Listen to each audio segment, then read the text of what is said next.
संगत जी, शुक्राना गुरुजी YouTube channel में आपका स्वागत है। संगत जी लाइक करें, कमेंट करें, शेयर करें और मेरे चैनल पे नए आए हैं तो सब्सक्राइब जरूर करें। जय गुरुजी, शुक्राना गुरुजी। जीवन मृत्यु के रचयिता। श्रद्धालु की निजी नियति में गुरुजी का हस्तक्षेप, जहाँ पर वह भक्त को उन विपदाओं से बचाते हैं जिनका उसे ज्ञान नहीं हो और यह करने के लिए उसके कर्मों का निवारण समझना सरल नहीं है, साथ ही उसके बुरे कर्मों को समाप्त करने में सर्वशक्तिशाली के कृत्य जीवन और मृत्यु पर उनका अधिकार सिद्ध करते हैं। दुष्ट आत्मा बनाम गुरु ऊर्जा। नरेंद्र दंड अब अहमदाबाद स्थित जनरल इलेक्ट्रिक में कार्यरत के परिवार को एक विचित्र समस्या थी। उनकी पत्नी के शरीर में एक शक्तिशाली दुष्ट आत्मा ने प्रवेश कर लिया था। उनकी मां पटियाला में 9 वर्ष के अवसर पर गुरुजी से मिली और उनका एक चित्र लेकर घर आई।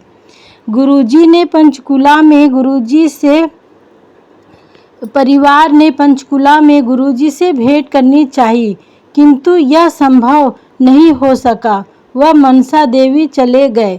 महिलाओं का सरलता से हर बात पर विश्वास करने के लिए नरेंद्र ने उन पर व्यंग्य कसा कि हर ईंट के पीछे 2 गुरु मिल जाएंगे। अंततः परिवार को चंडीगढ़ में शिवरात्रि के अवसर पर गुरु दर्शन के सौभाग्य प्राप्त हुआ। नरेंद्र ने अनेक सत्संग सुने और गुरुजी को यह भी कहते हुए सुना कि जो भी श्रद्धा से आया है वह उसके घर अवश्य जाएंगे। अगले दिन प्रातः 4:30 बजे यह शब्द सत्य सिद्ध हुआ, जब उनके शयन कक्ष का द्वार खुला और नरेंद्र ने गुरुजी की छाया देखी। गुरुजी ने घर पर अपने आने का प्रमाण भी छोड़े। घर की सफाई करते समय दंपति को कुछ स्वर्ण के अति महीन तार मिले। उनको यह पता नहीं था कि यह क्या है, परंतु अगले 20 दिन तक घर में वह उन्हें उठाते रहे। यह वही तार थे जो गुरुजी के वस्त्रों में सुसज्जित बेल बूटों में लगते हैं। नरेंद्र ने गुरुजी से मिलने का निश्चय किया और एक शनिवार को उनसे मिलने चंडीगढ़ गए। उन्होंने गुरुजी से अपनी पत्नी की समस्या का उल्लेख किया तो गुरुजी ने कहा कि उन्हें आशीर्वाद मिल गया है। नरेंद्र निराश हो गए। वह सोच रहे थे कि गुरुजी ने उनसे उनकी समस्या के बारे में क्यों नहीं पूछा या उनसे और अधिक बात क्यों नहीं करी। उस बात तक वह गुरुजी द्वारा उच्चारित शब्दों की पूरी शक्ति से अनभिज्ञ थे। उनके कथन सत्य हैं, भले ही कितने भी अनौपचारिक रूप से किसी की समस्या का निवारण करने के लिए कहे गए हों। नरेंद्र फिर गुरुजी के जन्म स्थान डुगरी ग्राम गए। वहां से वह यादगार के लिए गुरुजी के घर से एक ईंट ले आए।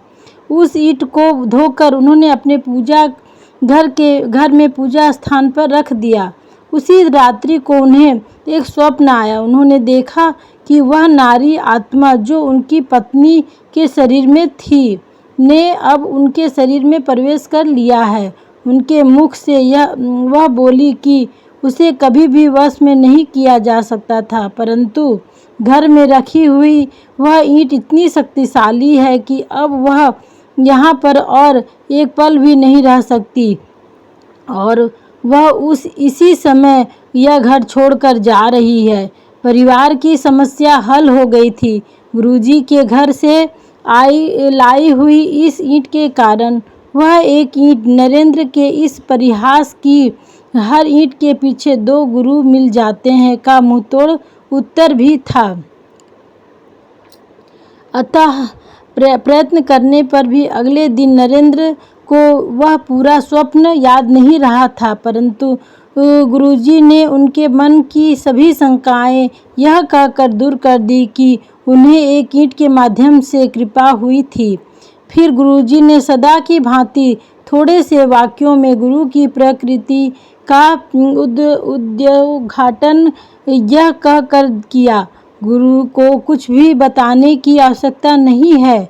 गुरु को इस स्तर तक मत गिराओ। गुरु को तुम्हारी समस्या का आभास है और वह उसका हल निकाल लेंगे।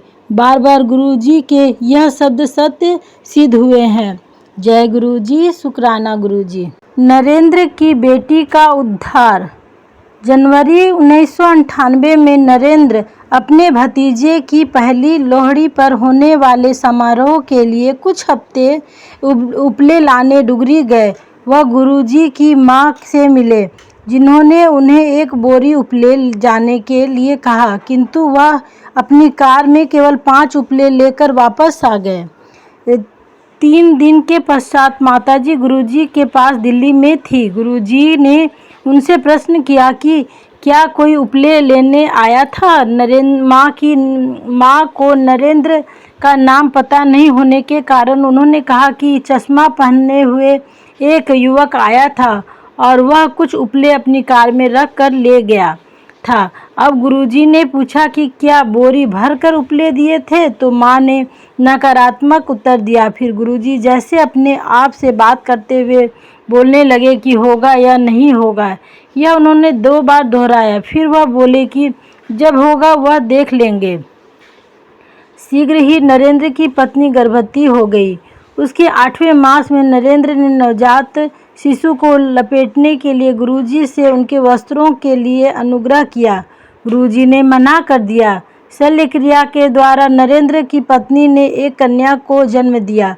जन्म के दिन ही उसके फेफड़ों में संक्रमण हो गया। नरेंद्र ने जब गुरुजी को बताया तो उन्होंने कहा कि सब ठीक हो जाएगा, किंतु तीसरे दिन उस नवजात शिशु की मृत्यु हो गई। नरेंद्र की पत्नी ने टाँकों में पस भर गया। 21 दिन में वह पस पेट में एक थैली के रूप में एकत्रित हो गया। नरेंद्र की पत्नी अत्यंत दुखी थी। उसने गुरुजी को उनके चित्र के सामने उनको भला बुरा कहा। विलाप करते हुए उसने कहा कि वह अपना बच्चा पहले ही खो चुकी थी, अब उसे यह समस्या हो गई थी। उस रात्रि में उसे अपना उत्तर मिल गया। गुरुजी ने उसे स्वप्न में दर्शन देकर उसे 21 दिन तक एक आरती करने को कहा। उन्होंने एक उपाय भी बताया। फिर उन्होंने कहा कि उसके उदर में वह थैली जन्म दिवस के 42 दिन बाद लुप्त हो जाएगी। शोक संतप्त माँ ने गुरुजी के कथन का अनुसरण किया। उसने वह आरती 21 दिन तक करी।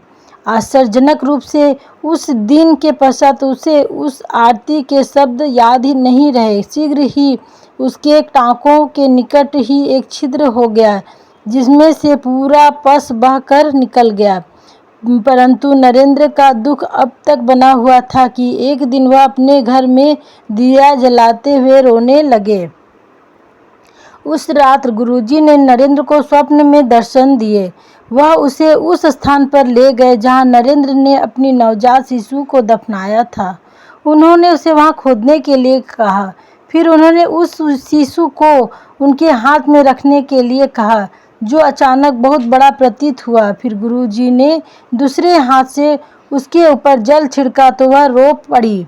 फिर उन्होंने नरेंद्र से 2 बार पूछा कि क्या उन्हें यह कन्या चाहिए। स्तब्ध नरेंद्र कुछ कह नहीं सके। गुरुजी ने बताया कि यदि उस समय वह उनकी माँ के कहे अनुसार उपलों की पूरी बोरी ले जाते तो यह घटना नहीं होती। इस शिशु ने जन्म ही नहीं लिया होता। गुरुजी ने समझाया कि नवजात शिशु के जीवित रहने से माता पिता में से एक की मौत निश्चित थी। उस स्वप्न में जो जागृत अवस्था में अधिक सत्य था, नरेंद्र ने कन्या को अस्वीकार कर दिया और गुरुजी ने फिर उस कन्या को मोक्ष दिया। नरेंद्र ने उस कन्या के शरीर से एक प्रकाश किरण निकलकर गुरुजी के कमल चरणों में जाती हुई देखी। गुरुजी ने कहा उसे वह मुक्ति प्राप्त हुई है जो तपस्या, साहस, वर्षों की तपस्या के बाद भी प्राप्त नहीं कर पाते। उस शमशान घाट में गुरु कृपा से एक आत्मा की मुक्ति प्राप्त हुई थी।